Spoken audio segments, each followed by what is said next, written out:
Hello everyone, कैसे हो आप सब। आई होप कि आप लोग बहुत अच्छे होंगे। तो आज मैं अगेंस्ट द स्काई सुप्रीम के लेटेस्ट एपिसोड को एक्सप्लेन करने वाली हूँ। तो बिना किसी देर की वीडियो स्टार्ट करते हैं। तो नेक्स्ट एपिसोड की स्टार्टिंग बिल्कुल उसी सीन से होती है जहाँ पर हमारा लास्ट एपिसोड एंड हुआ था और हमने देखा था कि टैन्यून की बातों से बेन को बहुत ज्यादा गुस्सा आ गया था, जिसके बाद वो तुरंत अपनी स्वॉर्ड को बाहर निकालते हुए टैन्यून पर अटैक कर देती है। लेकिन टैन्यून ने बड़ी आसानी से उसके अटैक को ब्लॉक कर दिया था और जिससे कि बेन दूर पीछे जा गिरती है। वही शियान बेन से पूछता है कि लिटिल सिस्टर क्या तुम ठीक हो, जिसके बाद टैन्यून बेन से कहता है कि तुम मेरा मुकाबला नहीं कर सकती हो और मैं बस लॉन्ग साइड की सीख पर तुम्हें छोड़ रहा हूँ। उसकी इस बात को सुनते ही बेन को तो और भी ज्यादा गुस्सा आ गया था और फिर वो तुरंत अपने ड्रैगन को समन करते हुए टैन्यून से कहती है कि तुम्हें मुझे मेरे फादर की वजह से मुझ पर रहम करने की कोई जरूरत नहीं है। वही शियान बेन को रोकते हुए कहता है कि लिटिल सिस्टर तुम ऐसा मत करो, क्योंकि मास्टर ने तुम्हें अपनी ऐसी स्ट्रेंथ के साथ एक ड्रैगन को समन करने से मना किया है। जिस पर बेन उस पर ही भड़कते हुए कहती है कि चुप हो जाओ बेवकूफ, आज मिस जापान जो कि मैं हूँ इसे अच्छा सबक सिखाएगी। जिसके बाद हम देखते हैं कि वो तुरंत अपने ड्रैगन से टैन्यून पर हमला कर देती है, लेकिन टैन्यून बैक जंप करते हुए अपने आप को बचा लेता है। फिर बेन तुरंत अपनी स्वॉर्ड का यूज करके टैन्यून को खत्म करने की कोशिश करती है, लेकिन उसका कोई भी अटैक टैन्यून को छू तक नहीं पाता और फिर एकदम से टैन्यून अपने हाथ से उसकी स्वॉर्ड को रोक देता है। लेकिन तभी अचानक से शियान बीच में आते हुए कहता है कि अब रुक भी जाओ लिटिल सिस्टर, हमारे लिए मुसीबतें खड़ी मत करो। पर टैन्यून और बेन दोनों मिलकर ही उसको दूर पीछे फेंक देते हैं और कहते हैं कि दफा हो जाओ यहाँ से। जिसके बाद वो दोनों फिर से फाइट करना शुरू कर देते हैं, जहाँ पर कि बेन लगातार टैन्यून पर अपने स्वॉर्ड अटैक्स किए जा रही थी,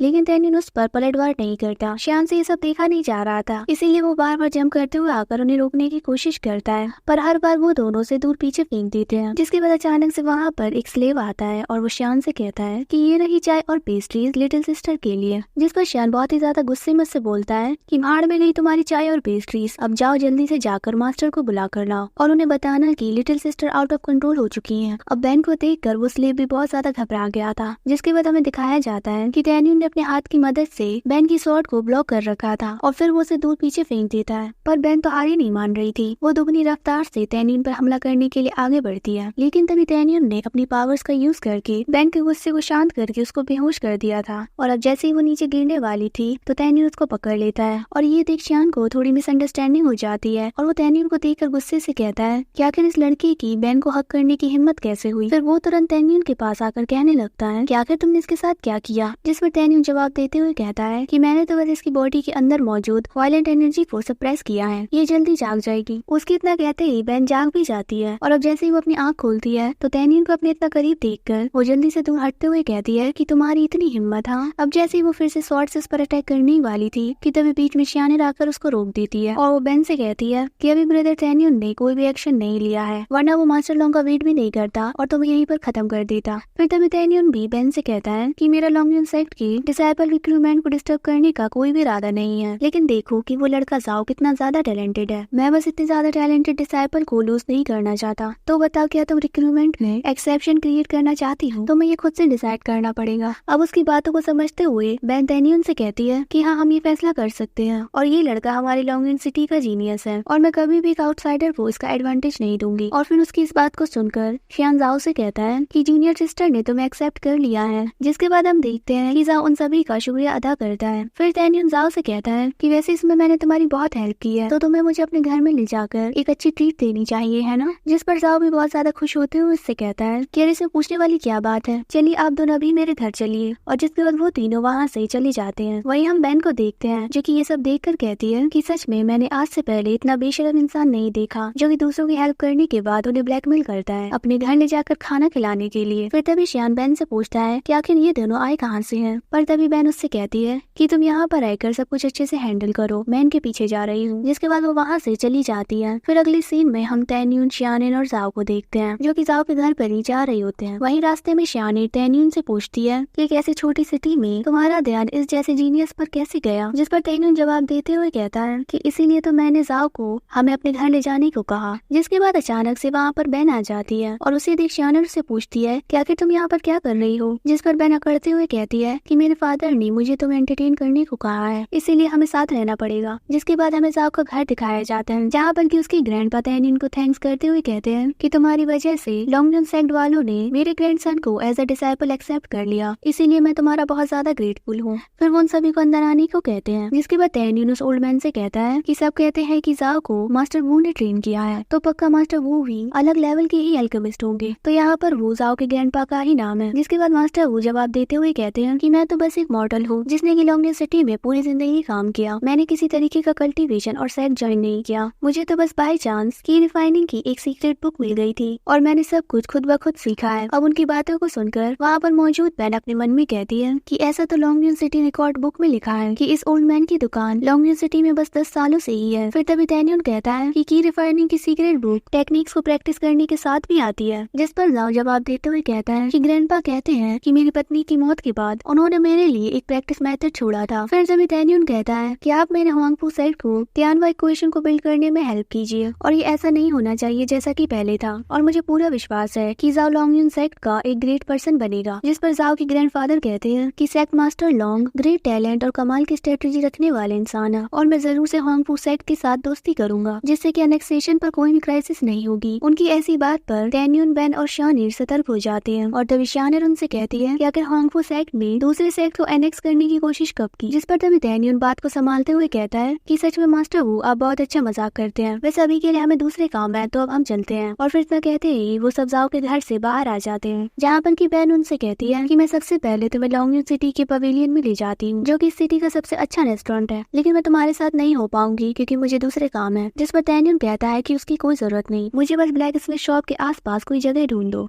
और चिंता मत करो, मैं इस बारे में तुम्हारे फादर से कंप्लेन नहीं करूंगा। जिस पर तभी शानिर तैनियन से पूछती है कि क्या तुम्हें उस ओल्ड ब्लैक स्मिथ के साथ कोई गड़बड़ लग रही है। जिस पर तैनियन कहता है कि हाँ, इसीलिए हमें उस पर नजर बनाए रखनी होगी। जिसके बाद अगले सीन में हम इसी ओल्ड मैन को देखते हैं जो कि एक लड़की से बात कर रहा था और जहाँ पर वो लड़की उससे कहती है कि ये लोग बस मामूली लोग हैं, इसीलिए हमें इनसे डरने की कोई जरूरत नहीं। जिस पर वो ओल्ड मैन उससे कहता है कि वो सफेद बाल वाला लड़का कोई मामूली इंसान नहीं लगता, तो इसीलिए अपना सामान बांधो और आज रात ही यहाँ से निकल जाओ। जिस पर वो लड़की थोड़ी नौटंकी करते हुए हाँ कहती है। फिर हम बैन को देखते हैं जो कि डिसाइपल रिक्रूटमेंट एरिया में होती है और वो अपने एक स्लेव को ऑर्डर देती है कि मुझे जाओ और उसके ग्रैंडपा के बारे में पूरी जानकारी चाहिए। जिस पर वो स्लेव कहता है कि जैसा आप कहें। फिर तभी श्यान बैन से पूछने लगता है कि आखिर आपके साथ क्या हुआ, लेकिन बैन उसको कुछ भी नहीं बताती और वो बस श्यान को कुछ पावरफुल हेल्पर्स को ढूंढने को कहती है आज रात किसी काम को करने के लिए। फिर हमें रात का सीन दिखाया जाता है जहाँ पर की वही जाओ का ग्रैंडफादर छिपते छिपाते अपने घर से बाहर निकलता है और वही हम तैनियन और श्यानिर को भी देखते हैं जो कि उस पर ही नजर रखे हुए थे। उस ओल्ड मैन को भागते हुए देखकर वो दोनों भी उसका पीछा करते हैं, पर तभी अचानक से वहाँ पर श्यान आ जाता है और वो तैनियन से कहता है कि बदतमीज इंसान, तुमने आज पूरे दिन मिस बैन को परेशान किया और अब रात को तुम लॉन्गजन सिटी के लोगों पर अटैक करने की हिम्मत कर रहे हो। और जिसके बाद वो अपने आदमियों को ऑर्डर देता है कि वो उस पर हमला करे,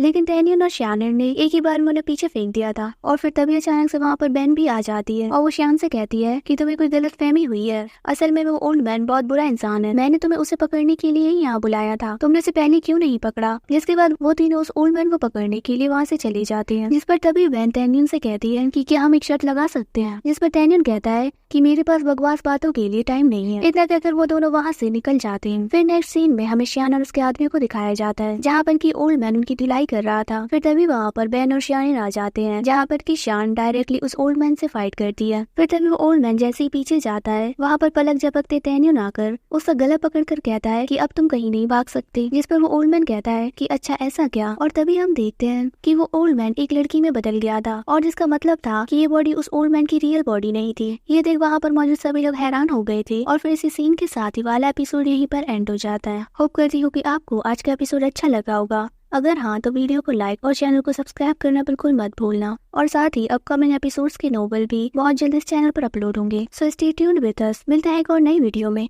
बाय बाय।